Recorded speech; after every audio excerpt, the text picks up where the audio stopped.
안녕하십니까, 김민식입니다. 이번 시간에는 한 번에 하나만 하기라는 제목으로 이야기를 하겠습니다. 먼저 다음과 같은 과제를 같이 한번 해보겠습니다. 여러분에게 숫자를 여러 개 보여드릴 텐데 숫자가 빨간색이면 그 숫자가 5보다 큰지 작은지를 판단해서 대답하시면 되고, 만일 그 숫자가 초록색으로 쓰여 있으면 그 숫자가 홀수인지 짝수인지를 대답하면 됩니다. 자, 빠르고 정확하게 대답하시기 바랍니다. 자, 예를 들면 이렇게 빨간 3과 초록 6이 나오면 여러분들은 작다, 짝수 이렇게 대답하시면 됩니다. 자, 준비됐습니까?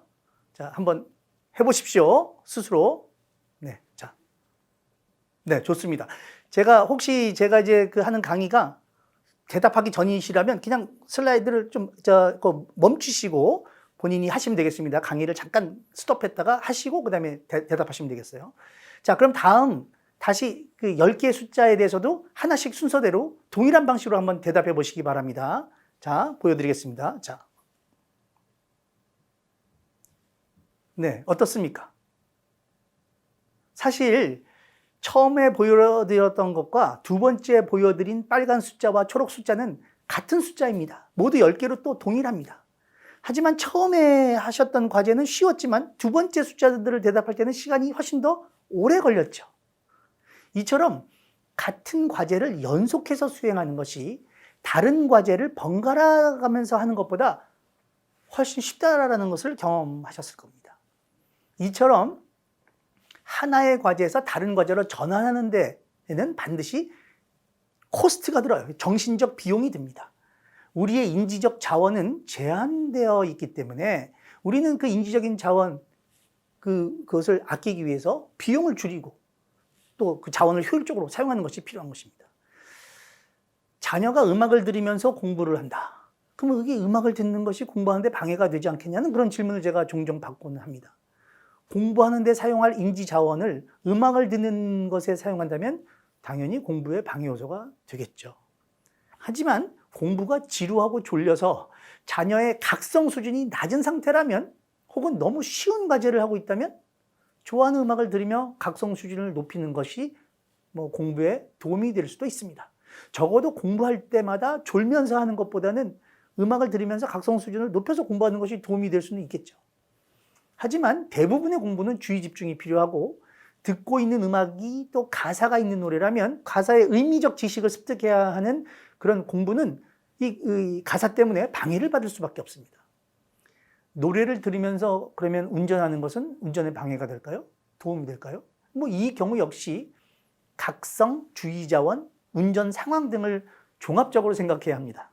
졸린 운전자가 좋아하는 졸린 운전자라면 좋아하는 노래를 듣는 것이 적정한 어떤 각성 상태를 유지시켜서 운전에 도움이 될 수 있습니다. 또한 운전하는 데 사용하는 인지자원과 노래를 듣는 데 사용하는 그런 인지자원은 서로 겹치는 것이 별로 없습니다. 그래서 큰 문제가 없습니다. 운전하는 데는 주로 시각적, 공간적, 이런 운동적 주의자원 이런 것들을 주로 사용하고 또 어떤 일을 계획하고 조절, 통제하는 그런 집행 기능 같은 것들이 사용되는데 노래를 감상하는 데는 주로 청각적인 것, 언어적인 주의자원이 사용되기 때문에 그렇습니다. 누군가와 대화하면서 운전하는 것은 어떨까요? 운전에 방해가 될까요? 졸린 경우가 아니라면 대화는 분명 운전에 방해가 됩니다. 대화하는 것과 운전하는 것 모두 중요한 인지자원인 그런 집행 기능을 공유하기 때문에 그렇습니다. 2004년 제 실험실에서 수행한 연구 결과에 따르면 컴퓨터 모니터에 제시된 자극들 가운데 특정한 표적 자극을 찾는 그런 시각 탐색 과제, 예를 들면 L 중에 T를 찾는, L이라는 자극 중에 T 자극을 찾는 그런 과제를 수행할 때 마음속에서 단순히 숫자 암산, 예를 들면 200에서 30배 나가는 암산, 200, 197 이런 식으로 그런 암산을 하면 탐색 수행 능력이 크게 떨어진다는 것을 발견했습니다. 이 연구는 우리의 시각 탐색 과정에 집행 기능이 개입하는지를 밝히려는 어떤 기초 연구이긴 하지만 일상생활에서 무엇인가를 찾거나 혹은 운전하면서 시각 탐색을 하는 상황에서도 이 연구 결과가 충분히 적용된다는 점에서 의미가 있습니다. 즉 무엇인가를 생각하고 있는 것은 그만큼 인지자원을 소모해서 동시에 수행하는 다른 과제에 방해를 주는 것입니다. 인지심리학자들은 우리가 과제를 수행할 때 주의 집중이나 정교한 계산 등 많은 인지자원이 필요한 정보 처리를 통제 처리라고 부르고, 이와 대조적으로 인지자원이 거의 소모되지 않는 정보 처리를 자동 처리라고 구분하고 있습니다. 복잡한 장면에서 표적을 찾는 일, 이런 것들은 다 통제 처리죠. 처음에는 통제 처리로 했던 일들이 반복된 수행이나 연습을 통해서 자동 처리로 전환되는 예는 일상생활에서 쉽게 찾아볼 수 있습니다. 컴퓨터 자판을 처음 사용해서 문서 작성할 때는 통제 처리를 해야 되겠지만, 오랜 기간 문서 작업에 익숙해지면 자판 배열에 주의를 하지 않더라도 자동적으로 타자를 치는 거죠. 초보 운전의 경우도 마찬가지죠.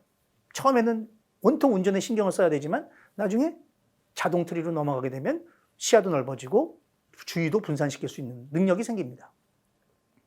하지만 운전에 충분히 익숙해져서 많은 운전 조작을 자동 처리하게 됐다고 해도 도로 상황은 예측 불가능하기 때문에 운전은 늘 주의 자원을 사용하는 것이 필요합니다.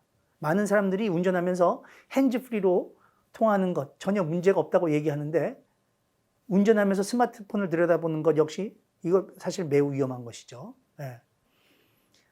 그런데 이제 그 핸즈프리로 통하는 거 문제 없다라고 얘기는 하고 있지만, 사실은 이거를 연구를 해보면 문제가 생깁니다. 2001년 스트레이어와 존스턴의 실험 연구 결과에 따르면 운전 중 휴대전화로 대화하는 것은 운전에 명백한 장애 요소로 작용함을 보여주고 있습니다.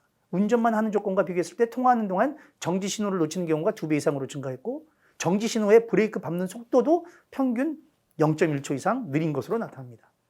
여기서 중요한 점은 휴대전화를 손으로 잡고 하든 핸즈프리로 하든 관계없이 운전에 방해가 된다는 것입니다. 운전 중 동승자와 대화하는 일은 대부분 큰 문제를 주지 않지만, 주의가 필요한 교통 상황일 때는 운전에 분명 방해 요인입니다. 일반적으로 동승자, 운전석 옆에 앉아있는 동승자는 운전자와 함께 교통 상황을 주시하면서 대화하기 때문에 인지자원의 적절한 분배가 가능합니다. 위험한 상황에서는 말을 시키지 않겠죠, 당연히. 예.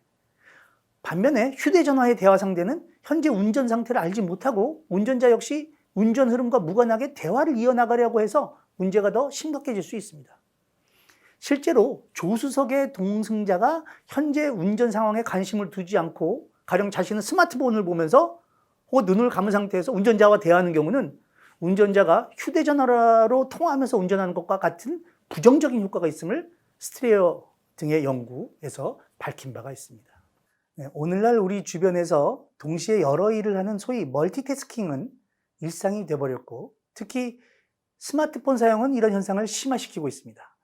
많은 사람이 일하거나 TV를 보시면서 또 식사하면서 걸으면서 심지어는 누군가와 대화하면서도 스마트폰을 들여다보고 문자를 하거나 소셜미디어를 서핑하거나 주식창을 보거나 게임을 하기도 합니다.